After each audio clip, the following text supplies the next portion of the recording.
Hey guys, Paulo here. I've been traveling around the world for the past 10 years. I've camped in all sorts of places, South America, Europe, Australia, you name it. Today I'm here to test the new adventure tent from Lone Rider. It's currently packed in my motorcycle. I'm in this beautiful area here in the northern Alps in Italy. Let's see how this tent look and how comfortable it is to sleep in it. So we're gonna test this adventure tent from Lone Rider. As you can see, I have the adventure bag 70s fitted on, and I put my tent and everything else in this duffel bag, which perfectly fits the beaver tail provided with the bags. So there's one fundamental rule in motor camping, which is you should never buy a tent that doesn't fit in your panniers. Okay, it does fit in the bag, but is almost, I wouldn't say too big, but yeah, I mean it's quite large, and the weight, it's on the heavy side. So the tent is actually 3.5 kilos overall and has a length of 2.25 meters per 2 or 3. I used to have hiking tents that were like around 1.72 kilos, which is quite good for motorcycle riding. So make sure you buy something that fits in your panniers and is light enough to be carried on your motorcycle. And it will fit to two people or maybe three. What's in here? There's some instruction. Let's see how quickly I can put together this. All right, so that's the cover. These are the poles, and this is the base. Oh, there's some mesh system. Not sure what for yet. And I think that we have a footprint as well, which is very useful for setting up camp in a wet environment. Let's see. Okay, so that's the base. It looks quite long. So next thing up is putting the poles up. I'm not gonna put the footprint down because it's not necessary for this exercise. That's all the pegs. It's gonna be interesting to fit on. So this is actually quite easy to set up. Let's see.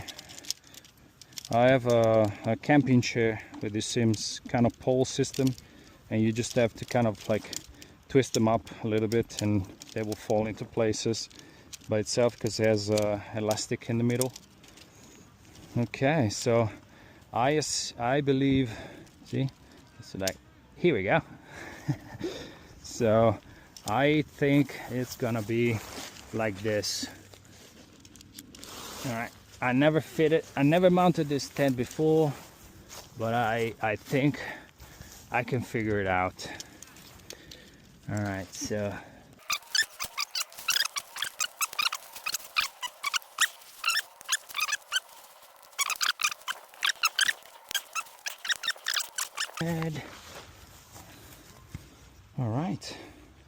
all right, that took me less than 2 minutes.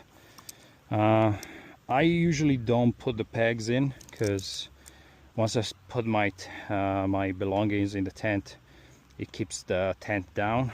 There's two mesh areas which are very good for ventilation, and two access areas, very good as well. So it is somehow a summer tent. I'm not quite sure what this mesh system is for, but I believe it could be for something inside. Here we go. I think it's for this. You can maybe hook it here and have something dangling on from the top, you know. Yeah, sort of like a pouch like this, which is pretty good actually. This is actually a good thing to have, because sometimes you don't want to put things on the ground and it's wet and you have your cell phone and all the other bits, electronics that you don't want to leave on the ground in contact with humidity. So this is actually brilliant. This is a brilliant piece of equipment, guys. Very smart. Gotta take care of the cover.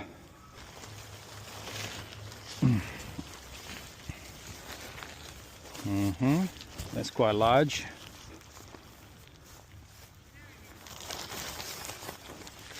All right, so that is an opening here. So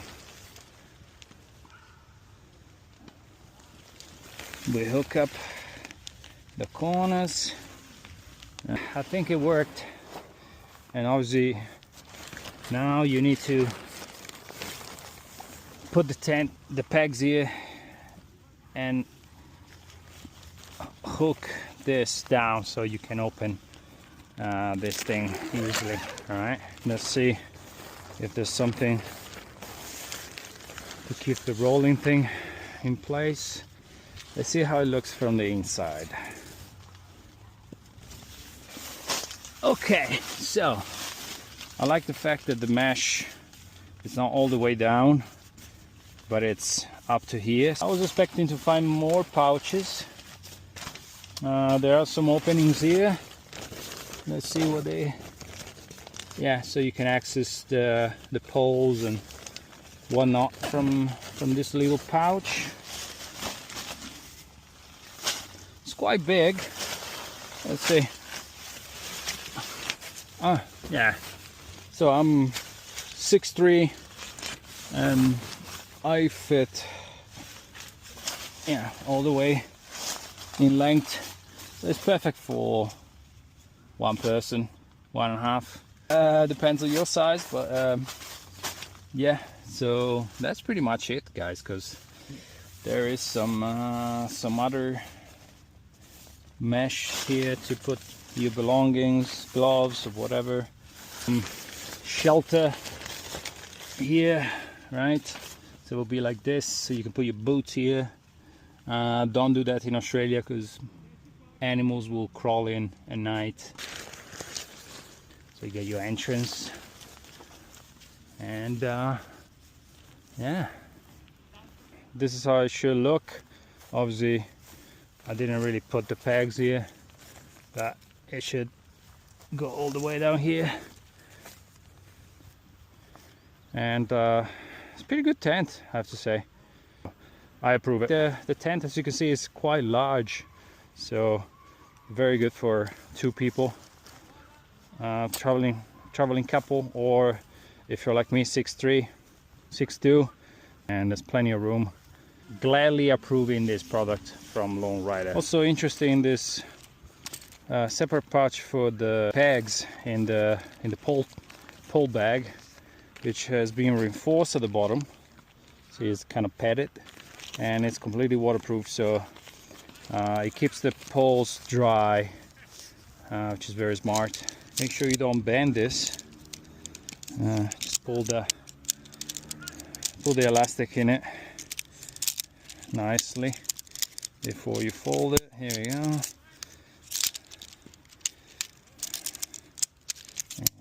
Here you go. Ooh, it's quite tight now. There you go. But can squeeze. Yep. It's all good. There you go. Ooh. Quite tight. Here you go. Alright, now the bottom part. I usually fold it like a square or a rectangle. Depends on the size of the main pouch. In this case it's a rectangle. So I mean, there's 2 pieces here. So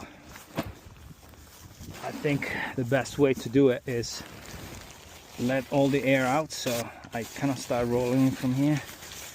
It's kind of hard to keep things clean, guys. Trust me, it will never fall back to its original size. Doesn't matter what you try. Alright, see if it fits. It does fit, and now I have to fit all the other bits in it. Roll in it here, and compression straps. There you go. Mission accomplished. Alright, so that's it for the review of the adventure tent from Lone Rider. And I can't wait to try it overnight, but I can tell already from experience that the tent is pretty functional, and the only downside I can see is just the weight and the size. So make sure that the tent fits in your pannier, and this is a great product. So make sure you check the website and go get yourself one, and safe travels.